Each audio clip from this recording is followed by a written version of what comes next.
A bet. That was all it took for Ethan to lose me to his twin brother. I played dumb truly, convincingly dumb, and let myself get tangled up with his brother for one reckless night. Then the next morning, cheeks burning, I asked Ethan to buy me ointment. "Where are you uncomfortable?" he asked, frowning slightly, his voice clipped and cold. I swallowed and mumbled, "You were too rough last night. You hurt me." Ethan froze like he'd been slapped.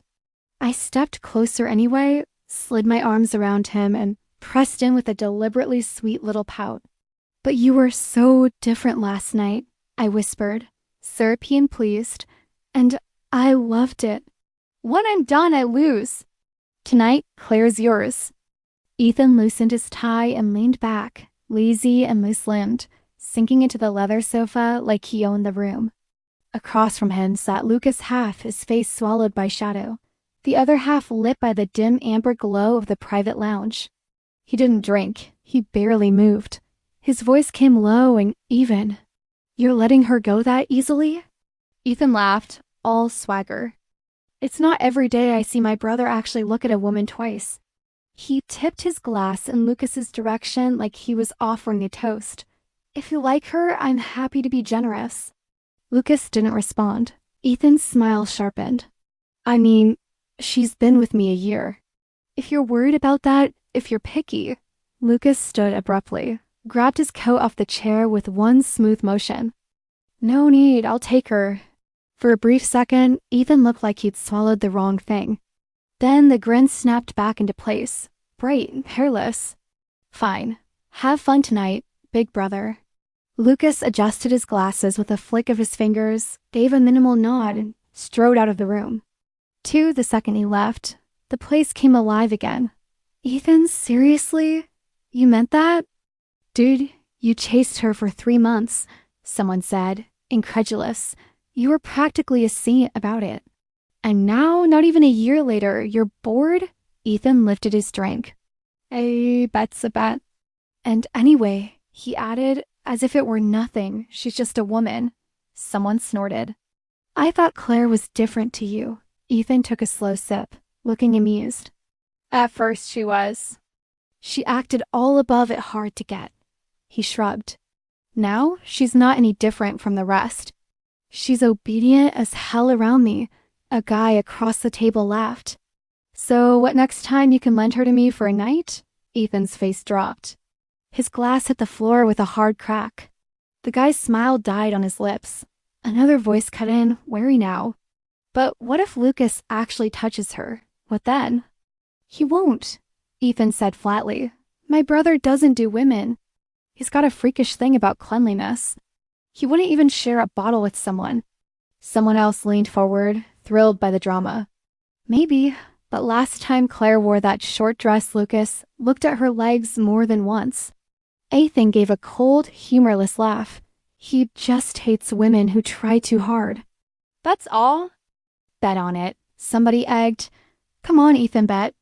Ethan huffed. "You idiots are forgetting something. Claire's crazy about me." He set his glass down, eyes sharp. "She'd rather smash her head into a wall than let another man touch her. If you want to gamble on that," he added, standing, "you'd better be prepared to lose everything you own." He walked out. In the hallway, a young woman, pretty, fresh-faced, and clearly waiting, smiled when she saw him. Ethan's eyes darkened with a rush of alcohol and appetite. He shoved her back against the wall, pinned her there, and kissed her hard. I stood with my back against the door, listening, breathing shallowly. I always slept heavy after a couple of drinks. That was why Ethan spoke like didn't he exist? Like wasn't he a person who could wake here, remember?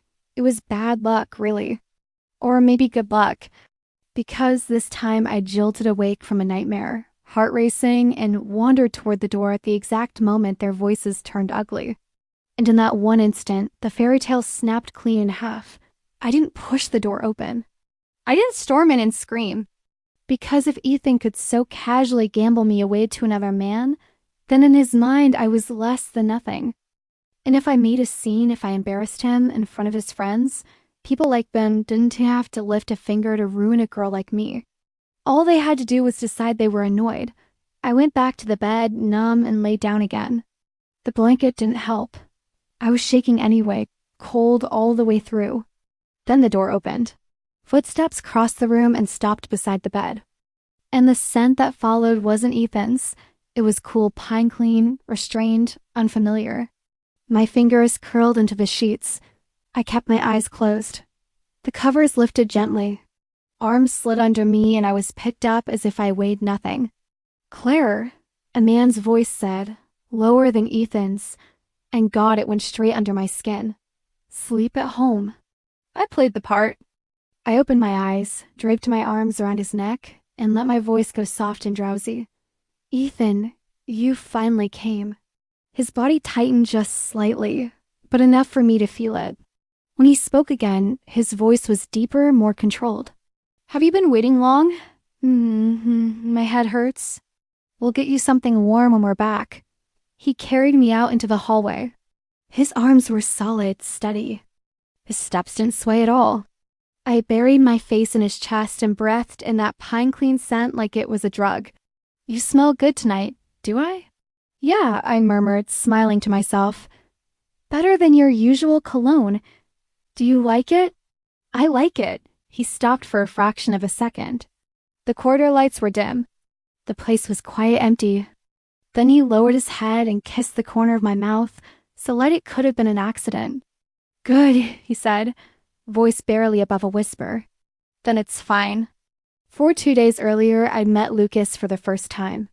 That was the night I learned Ethan had a twin.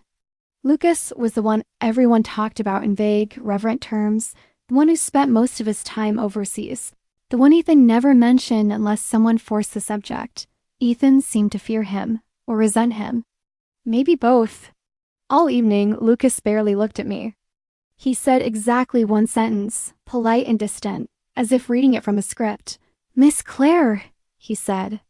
"You have a beautiful name." I didn't understand why he'd agree to something as grotesque as that wager, but I understood something else, instinctively, and it hit me like a warning flare. If I wanted to walk away from this little game their kind like to play, I might only have one route out. Lucas. Even at first glance, I could tell he and Ethan were made of different things. Ethan was chaos dressed up in charm. Lucas was control, sharpened into a weapon. That night, I came out of the bathroom still warm from the shower, hair damp against my shoulders. Lucas stepped behind me and wrapped an arm around my waist. When he leaned down to kiss me, I laughed softly, half teasing. "You're impatient tonight, Ethan." The kiss paused. Then a voice quiet, firm brushed my lips. "Call me something else." I blinked. "What do you want me to call you?" "Think," he said, like he was testing me. "What have you called me before?" I pretended to remember, counting on my fingers with mock innocence.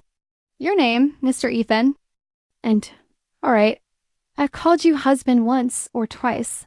The heat in his breathing shifted, darkened. He murmured, "Then tonight call me brother. You've never said that." "Brother?" I echoed, genuinely startled this time. And then his mouth came down again, and the rest of the sentence dissolved in the force of it. He pushed me back onto the bed.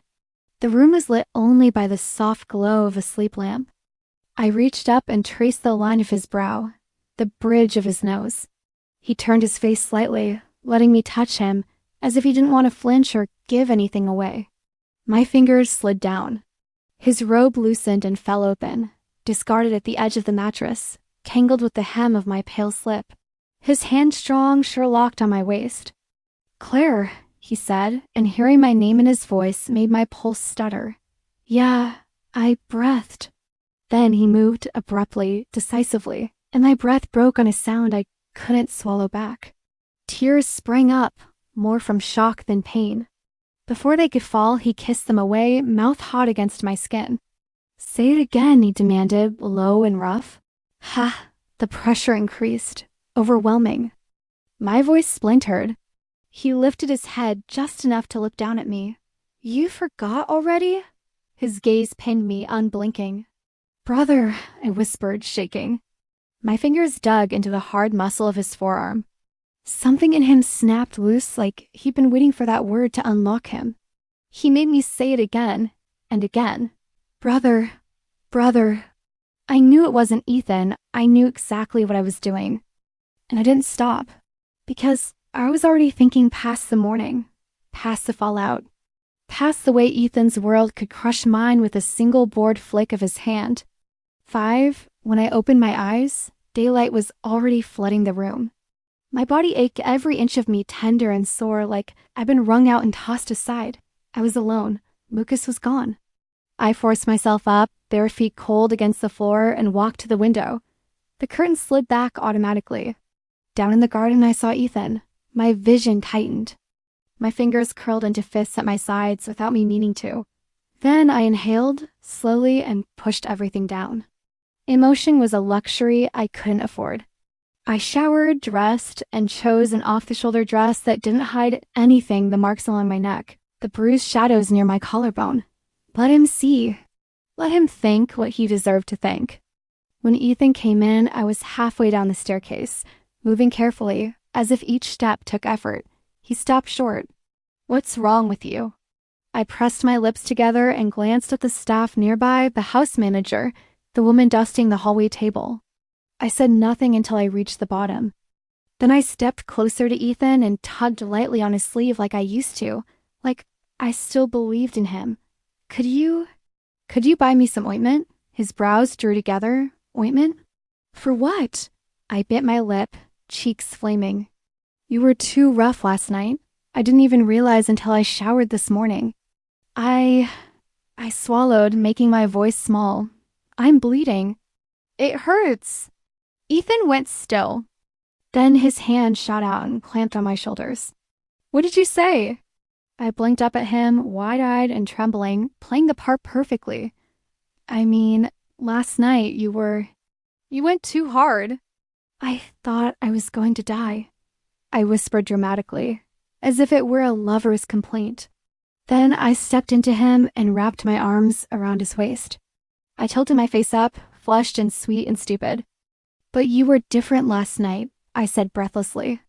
"So much better, so intense. Ethan, I loved it." He stared at me like he couldn't process the words. His face went gray, then darker, then hard. I kept going, babbling like a girl in love. "You're so bad," I murmured. I cried. I begged you. And you still wouldn't stop. His jaw clenched so tight I could see the muscle jump. Finally, he shoved me back, abruptly, like he needed distance. "I'll get the ointment," he said harshly. "Stay here." "Don't go anywhere." He turned and walked out fast. Only when he was gone did the smile drain from my face, little by little until there was nothing left. 6, I had the kitchen make what I liked, food that felt safe, ordinary. Halfway through lunch, I heard the sound of a car pulling up. I set my fork down and went to the floor-to-ceiling window. Lucas stepped out of a black sedan. Up close, the differences between the twins weren't hard to see. Lucas was slightly taller. His build was more solid, his posture straighter. Like he carried weight that wasn't just muscle. But today he wasn't wearing his glasses. The suit was black, tailored similar enough to Ethan's that, from behind, you could be fooled if you wanted to be, and I very much wanted to be. I pushed the door open and walked out.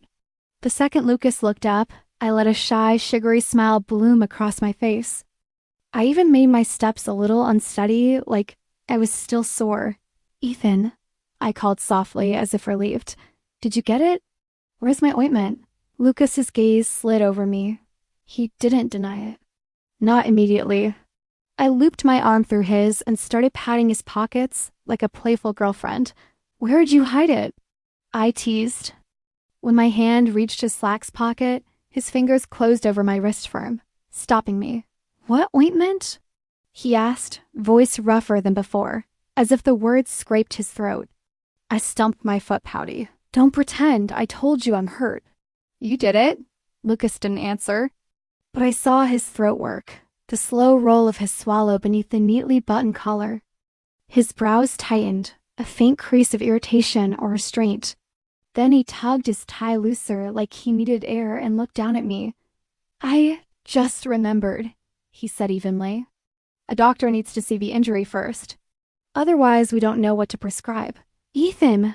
I snapped, scandalized, cheeks blazing.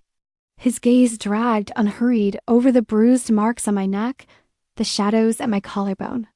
Something dark flared in his eyes, something that made my skin go hot, made my breath catch. "Why are you blushing?" He murmured. "Claire, it's not like I haven't seen you." "I'm not talking to you," I huffed, turning away. Lucas caught my wrist again. "All right," he said quietly.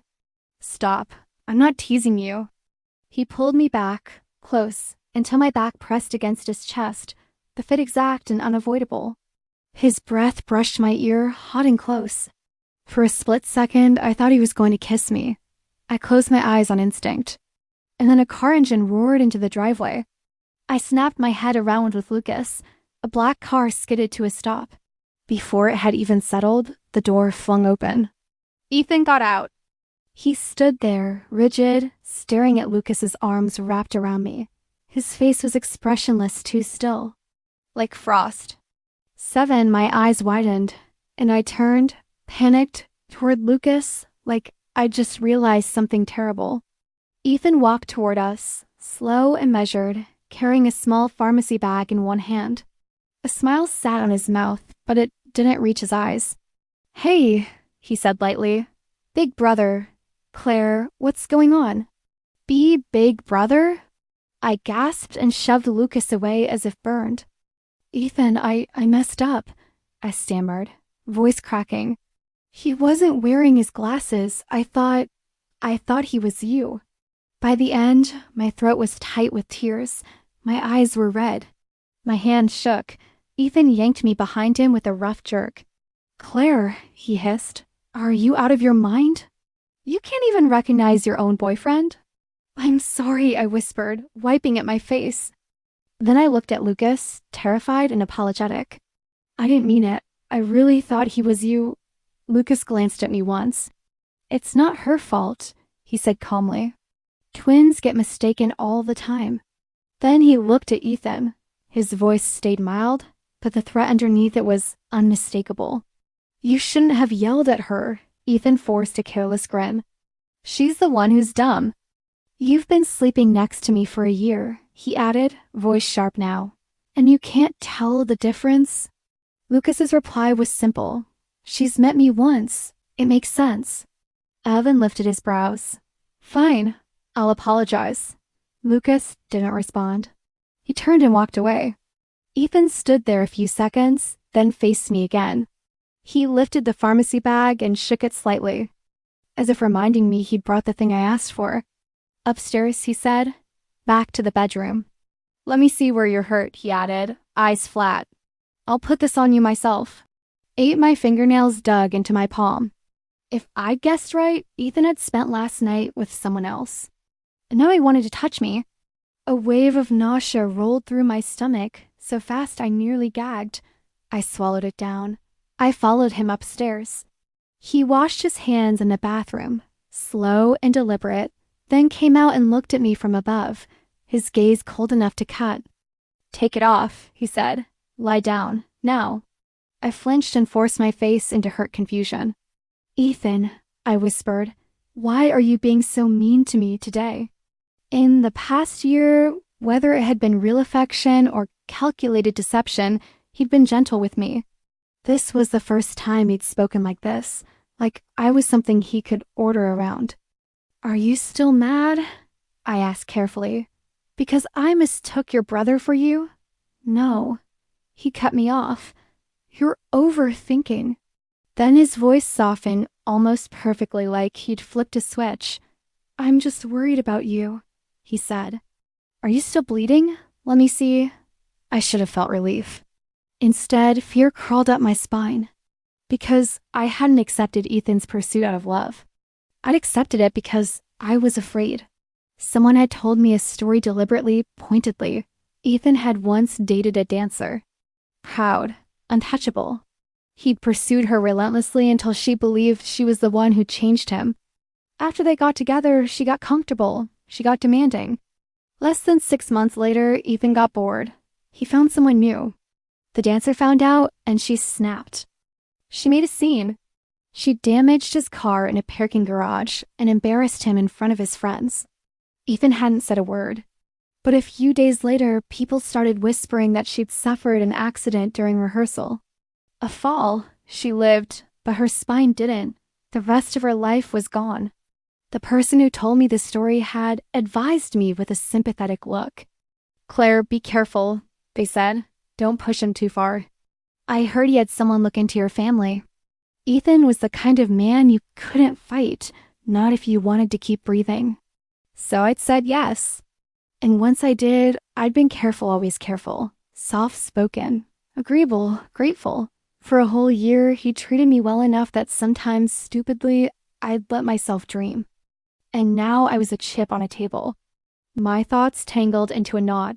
Ethan pressed me down onto the edge of the bed. He crouched in front of me and took hold of my calf, fingers closing with proprietary ease. He separated my knees with a casual push, as if it were nothing. A smile tugged at his mouth when he looked up at me. "You must have been the one who got me worked up," he said, voice low. "Otherwise, I wouldn't have gone that hard." I turned my face away and bit the inside of my cheek until it hurt, fighting down the sickness rising in my throat. His hand slid under the hem of my dress. And just as his fingers found the last barrier, a knock hit the bedroom door. "Ethan," Lucas's voice said from the hallway, steady and cold. "Study? No." The words carried weight. "Warning." A restrained anger that didn't need volume. Ethan swore under his breath, but he stood immediately. He shoved the ointment into my hand. "Do it yourself," he snapped. "I'm going to the study." He walked out. Only then did I exhale, long and shaking, like I'd been holding my breath for a year.